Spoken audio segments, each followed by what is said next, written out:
Welcome to Fuel Podcast. I'm your host, Leela Ansart, leadership advisor and certified executive coach. On this podcast, you'll hear the stories of successful individuals and how they were able to overcome adversity by channeling strength from an internal driving force. My mission? Shine the light on alternate strategies that can move you from reactive to strategic thinking, from overwhelmed to motivated, and from burnout to balance, so you can move forward and over-deliver on your current goals. Let's dive in. Welcome to Fuel Podcast. On today's episode, we hear from Dr. Amy Grubb, the Digital Transformation Advisor to the CIO at the FBI. You'll hear from Amy how much of what would be deemed successes in her career were either serendipity or part of a derailment that she had to overcome. No stranger to upheaval and change, Amy was responsible for the implementation of numerous change initiatives within the FBI for over 20 years. She's a fellow in SIOP, the Society for Industrial and Organizational Psychology, and an advisor to the C-suite, having won numerous awards for her contributions to the people side of work. Dr. Amy Grubb is also an internationally acclaimed speaker who presents on topics such as organizational change, working with others, leadership, storytelling, organizational culture, and engagement. In addition to all of these accomplishments, Amy is the proud and dedicated mother of 5 children. In her own words, she is fascinated by people and how they think. I'm thrilled to introduce her to all of you today on our first episode of Fuel Podcast. Well, welcome, Amy, to the podcast, to Fuel. We are so excited to have you joining today. Oh, I'm so excited to be here. Thank you for inviting me. Of course. What I wanted to hear from you this morning, Amy, is tell us a little bit about the path that you've been on professionally, ending up in your current position within the FBI, and some of the fuel sources, as I like to call them, that kind of helped you push through the challenging times that you experienced along this path.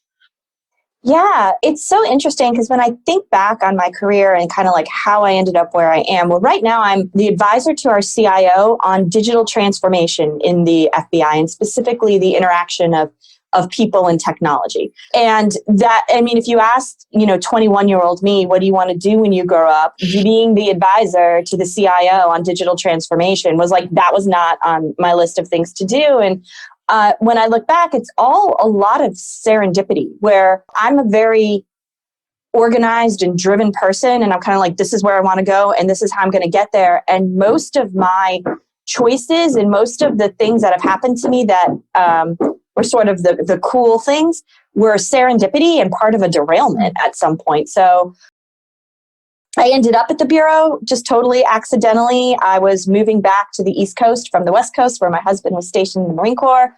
And a friend of a friend said, hey, you should come work with us at the Bureau. I've seen you at conferences and I think you're kind of fun and it'd be good for a little while. And I had seen the job posting a number of times and it didn't even occur to me to apply. And I was like, yeah, sure, I'll try that for a little bit. And so I mostly worked in, assessing people, assessing undercovers and making sure that they're playing for the right team and designing the assessments for special agents. And how do you know that they have what it takes to do the job? And that's where I spent a lot of my time. And what I realized is we can get all the talent in the world and some of the best talent in the world. And we do. But that's not going to make them work together better. And that's not going to make them understand each other better. And that's not going to make them be better leaders in the future and stuff like that. And so I really was interested in, why do people work together? Why do they, who works together better or not, sort of in the team concept. I've always been really interested in sports. And so I've always been fascinated by that. And so I kind of took a turn and really started focusing the team that I was working with on sort of the more organizational development side of things. We've done a really good job of finding awesome gears. How do we help people with the oil in the gears and make them run really well? And so in my career, what happened was I got introduced to a lot of executives at a very young age. And as people have grown up in the organization, I've been their partner. And so that has fueled them and fueled me to want to help these people be successful and see how I'm an asset. The thing that drives me a lot and is sort of the core of what I do is sort of two main things. One is, it is so awesome when you are working with somebody, especially somebody who has a lot of responsibility or has a really important role, not in terms of like hierarchy in the organization, but like what they're doing. And you can help them get over that one little hurdle.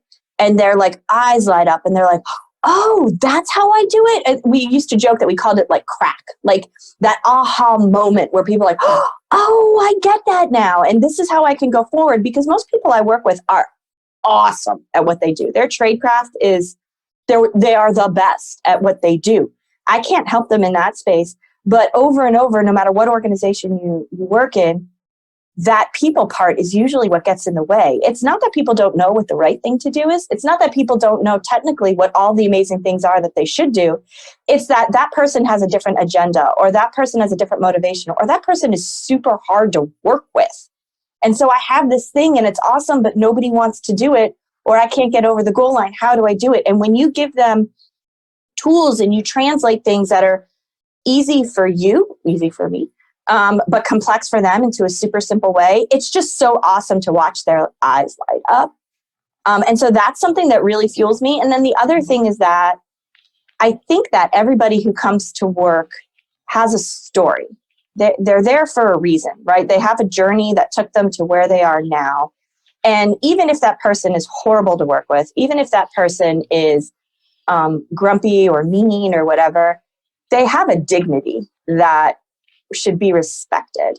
And I think with those two, where those two things marry is sort of where I kind of get my most energy when it comes to the work that I do. And I've had a lot of failures and I've been derailed a number of times. And each time it was sort of like, okay, I need to redefine who I am as a person, because my job doesn't define me. And like, what is my dignity? What is my journey? Where can I find that place to be getting that aha moment for myself? And then drive towards that, And so, so that's kind of like my thought process on where I've been and where I'm going. That's really beautiful. I want to reflect back a couple of things that you said.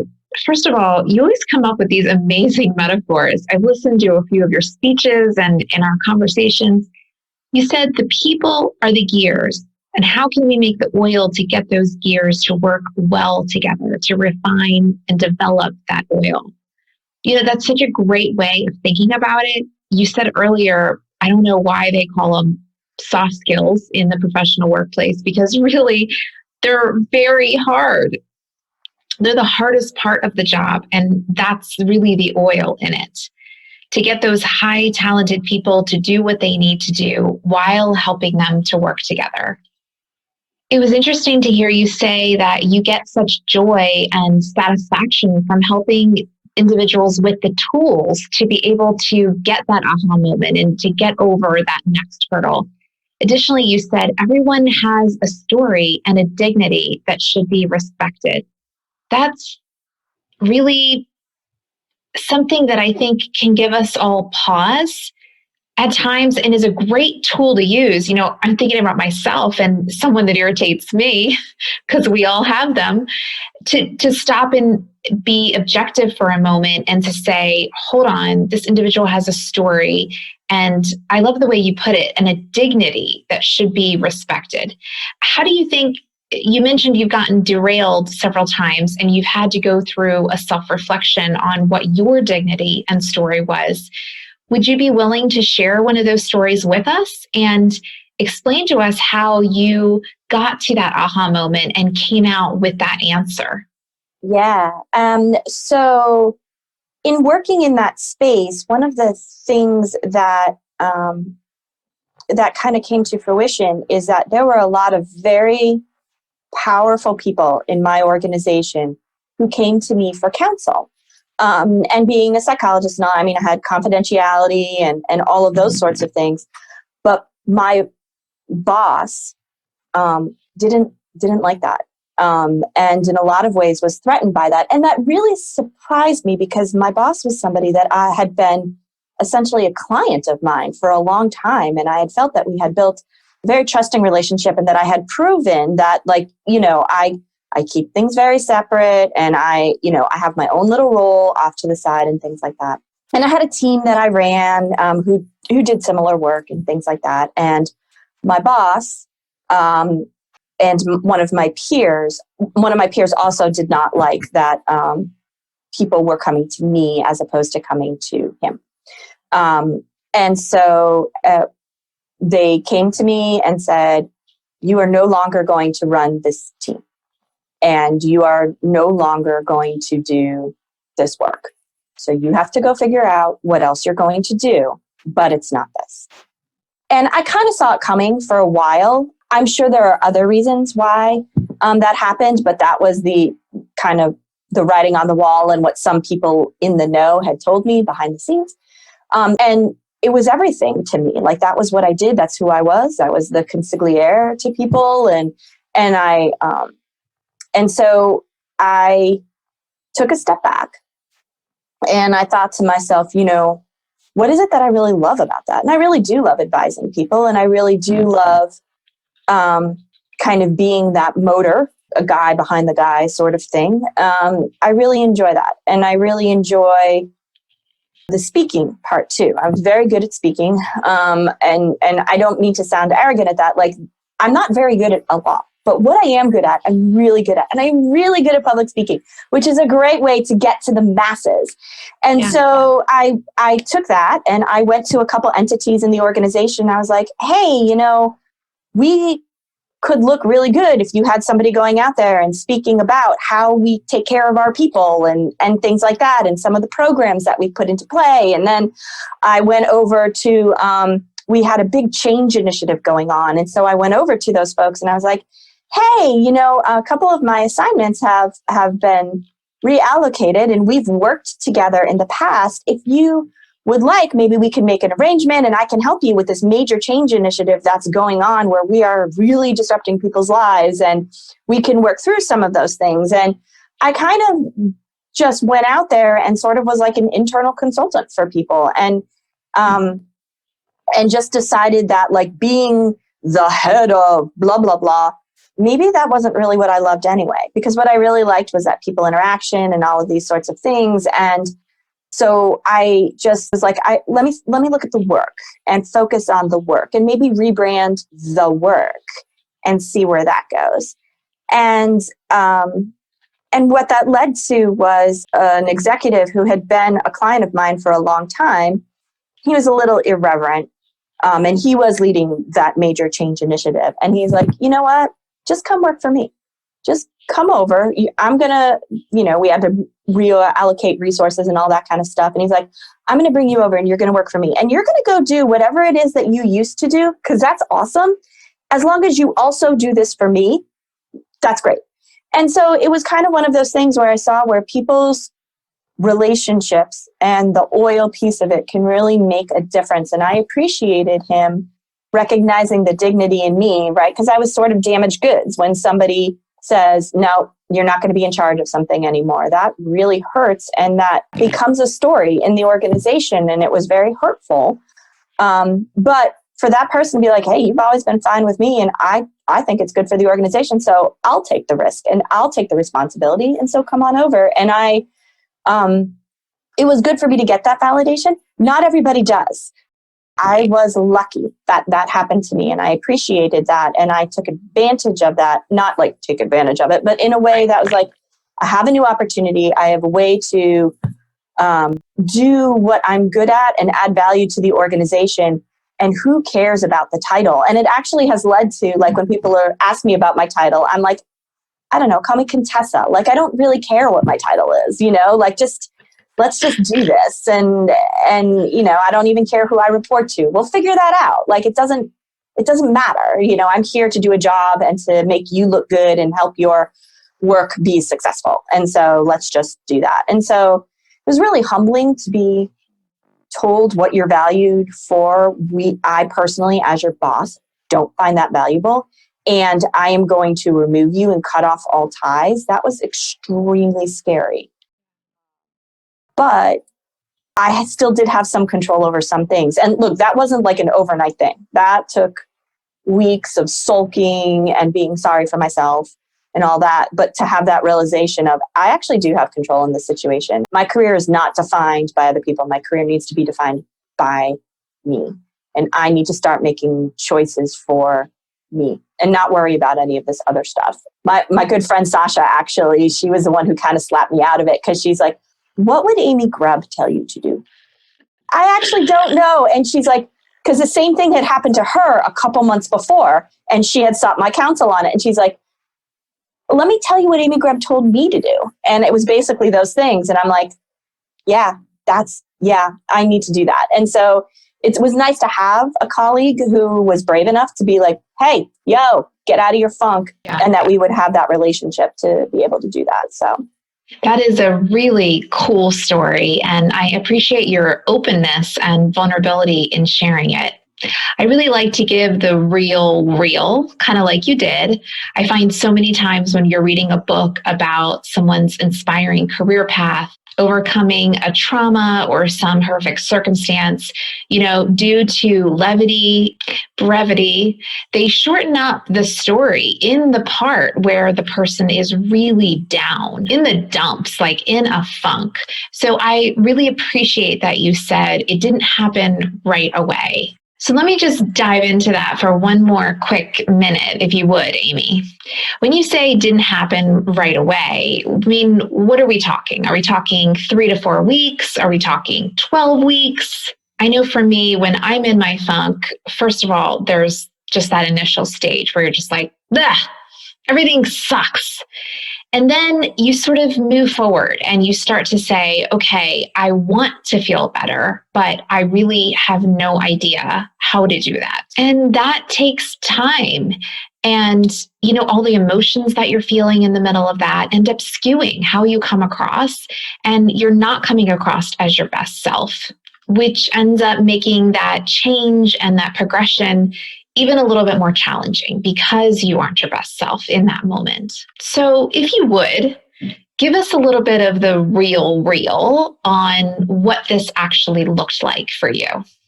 I would say that I was almost completely unproductive for a solid 3 weeks, even though I kind of saw it coming, just not like this. And I did have still some work to do. But not to the level that I had before. So I'd say it was a solid 3 weeks of like, woe is me, and just almost trying to like climb back up the cliff and try to get it undone. And then I would say there was like another 3 or 4 weeks of like, oh my God, what am I going to do?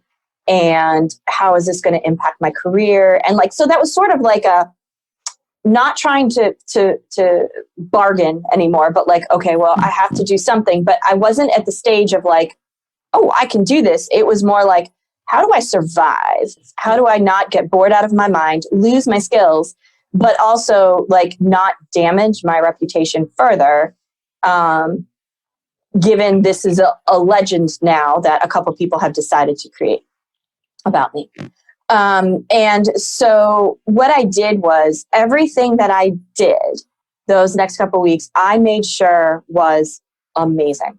I made sure, because at the end of the day, honestly, I could probably throw an hour-long presentation together in about 20 minutes. Like just from all the work I've done in the past and all that kind of stuff, I made sure everything was crisp, perfect, exactly right, engaging, that all of my conversations had pre-work done for hours beforehand, as opposed to, like the usual 45-minute prep session that I can pull off. It's not appropriate, but I can, and I do. And so I made sure everything was pristine and really trying to sharpen my skills so that I wouldn't lose them. And then in those moments, I would just ask people, now, what kind of follow-up can we do on this? Or how can I help you differently than just this? Like there's other things. And again, I'm not a really good marketer. I hope to be someday. But just like making sure that everything was awesome and that people wanted more and knew that there was time and space for more to occupy myself and to prove to myself that I could do these sorts of things. I don't think it was an intentional decision. I think it was something that I was looking for. And so I just naturally sought it out.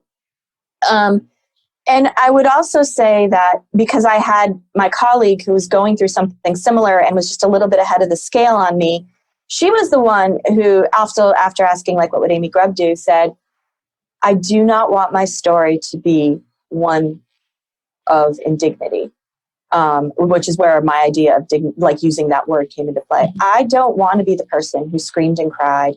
I don't want to be that person. Look, I don't want to be pushed around, but I don't want my reaction to be the story. I want my work to be the story. And I was like, oh, that's really, like, what do I want my story to be on this? And so I had to make a decision. I did explore outside opportunities to the organization, and actually had some offers.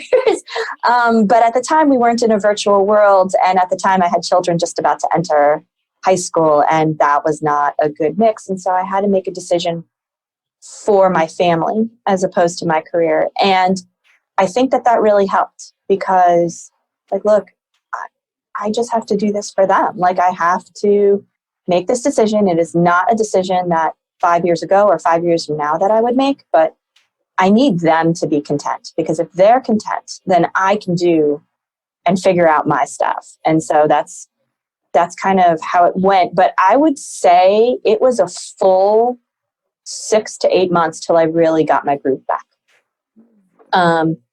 It is hard to get knocked down, and I got knocked down from a really high pedestal. So it hurt really bad, and I broke a lot of bones. And I think you said something really powerful. We do, when we talk about these sorts of things, we do this retrospective categorization of serendipity, and it's like nostalgia, right? Like, we're like, oh, remember in the 80s when all this, it wasn't great back then. The same thing with this.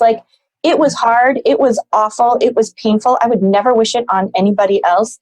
I am super in love with where I am today. But when people are like, and if that didn't happen, no, it didn't have to happen that way. And I didn't have to be treated that way. And I didn't have to have my story be what it was for me to still end up in a good place later on. So you can rationalize it, but actually it was awful. It was really, really miserable and hard. And it was just a matter of me just reminding myself, the one thing I have control over is my story. And I need to take every step I can. If other people decide to tell a different story, that's fine. But I need to do what I can to have at least these be the tenets of what my story was. So I want to write this on a Post-it note or maybe engrave it somewhere, because it's such a fresh way of saying that we can choose to focus on what we can control. And after such a challenging and frustrating experience that you went through, that's what you came to, was that there was a story here and you were going to be the one to write it. And I love what you said. You repackaged and adapted. You rebranded the work that you were doing. And after rebranding, you said, okay, now let's see where this goes. I appreciate that, because those are very specific and actionable steps that we can take away from this conversation. We can go through our moan and groan stage and feel what we feel. I'm definitely 100% on board with that. But then when we're ready to take action, to be able to stop and say, there is a story here. And what is the story that I want to tell? I think so many times, depending on the stage that we are in life, we are more concerned about the story that others have of us. And we're afraid of where that may develop or where that may go, or even how we may be hindered by that in the future. I really appreciate that you said that in that moment, you said, golly, I just said, golly, I don't want my story here to be my reaction. I want the story to be the quality of my work. I am truly appreciative of you sharing that, and think it was a key point that anyone could use during a time of challenge or of upheaval. Amy, what would you say was your self-talk when you started to feel a little bit of momentum. If there was anything more than what you shared already, what was the self-talk around that when you started to feel like you could move forward and come out? I mean, I think part of it was because it was such a big fall and it was so painful. No matter what happened, it wasn't going to get worse. And so it almost kind of freed me up to be a little bit more risky and a little bit more adventurous with what I did. And I noticed also, like, I had been very pure about like what I did and how I did it and things like that. And I realized there's a whole bunch of people out there who are completely faking it till they make it. And even they don't make it, they just keep faking it. And so like to be like a little bit more bold in the words that I chose and how I labeled myself. And I mean, I had spent an entire career telling people words matter. And so like, okay, so like use different words and rebrand it differently. It can't get much worse than it already is. And in this instance, I still technically had a job. Like I was still getting paid and all of those things, which other people don't have that luxury with some of the falls that they have. And so take advantage of it. It can't get worse. And just, try this and try that. Like, what's the worst that can happen? You're not the head of whatever anymore. Oh, you already aren't. So, like, just keep moving forward and keep that story being your story, because people are still going to tell it differently. And they've already told the worst story that they could. So it can't get worse. And that's not necessarily terribly uplifting. But at the same time, it was incredibly empowering to be like, what do I have to lose? I really don't. And people say that, like, when you really don't have anything to lose, you do approach things differently. You do. You really do. And it also made me realize that maybe I didn't have that much to lose before.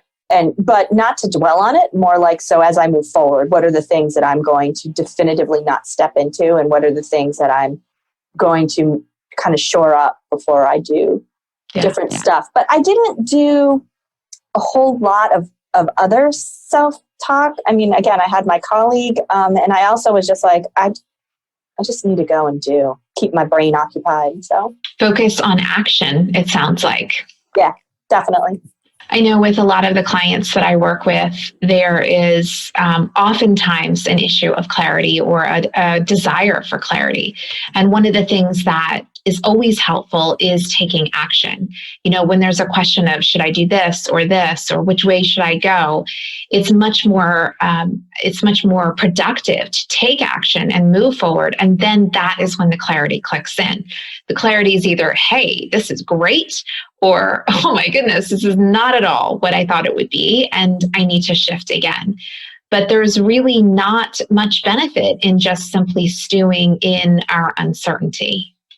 Well, there's very few things in life and in your career that can't be undone, or that you can't take in a different direction. I mean, sometimes people who are very driven or who are very focused get so caught on that piece. And look, you can't be like running all over with your journey and like every shiny object running towards, but there's try it.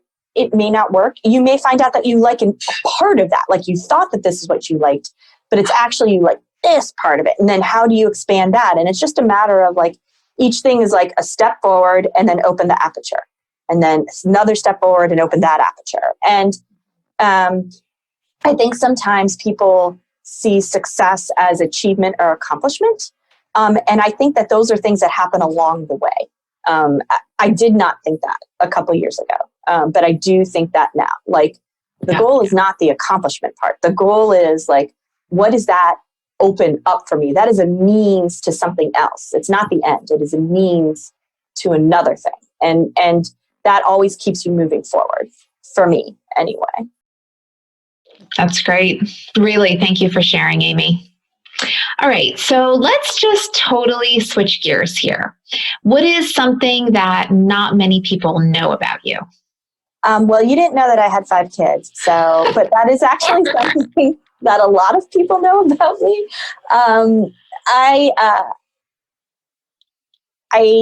Let's see.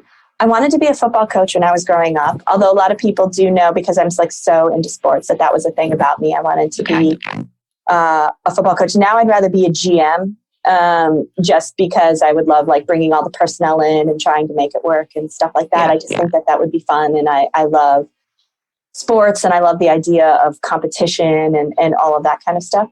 I'm a pretty good cook, which a lot of people don't. My kids know that, but I mean, not a lot of people know that. And I love ghost stories. Really?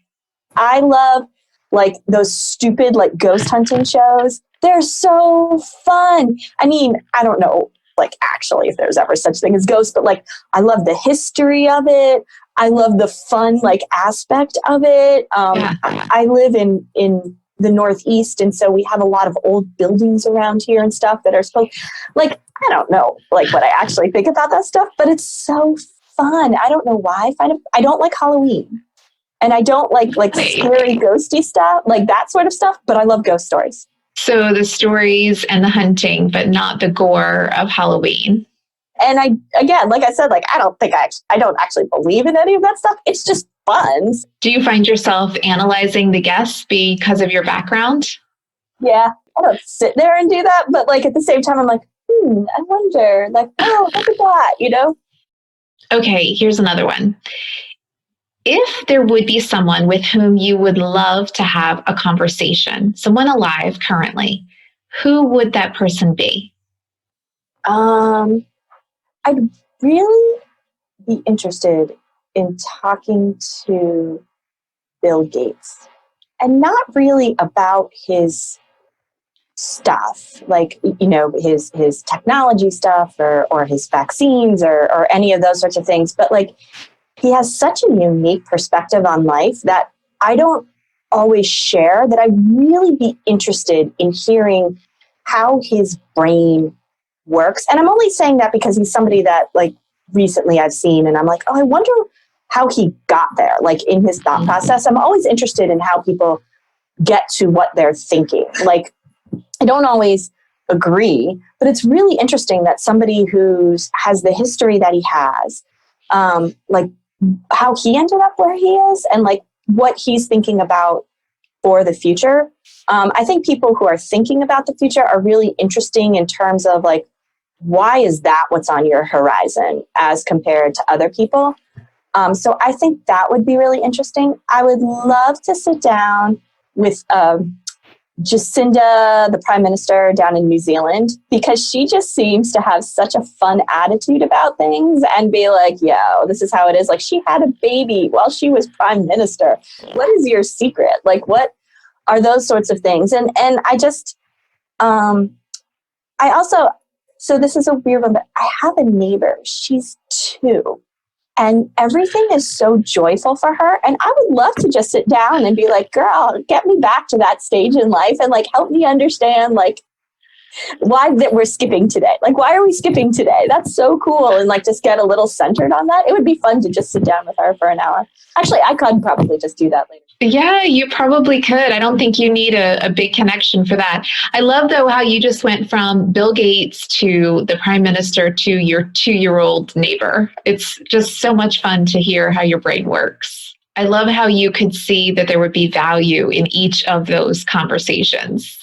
Oh, well, like people have cool perspectives on things. And it's just so interesting to hear like people who see the world differently than me. Like, how'd you come to that? And then like, is that something I want to adopt or not? So like, maybe I don't like your content, but I like your process. And that's kind of cool for me to think about, oh, what if I saw things that way instead? Like, I just think people in general, I think people are so fascinating, like just so fascinating. Well, that wraps it up, Amy. Thank you so much for sharing your time with us today. I absolutely loved having you on the podcast, and you were gracious enough to do this video with us as well. And it was an awesome and fascinating conversation. Here's to you and to a wonderful day ahead.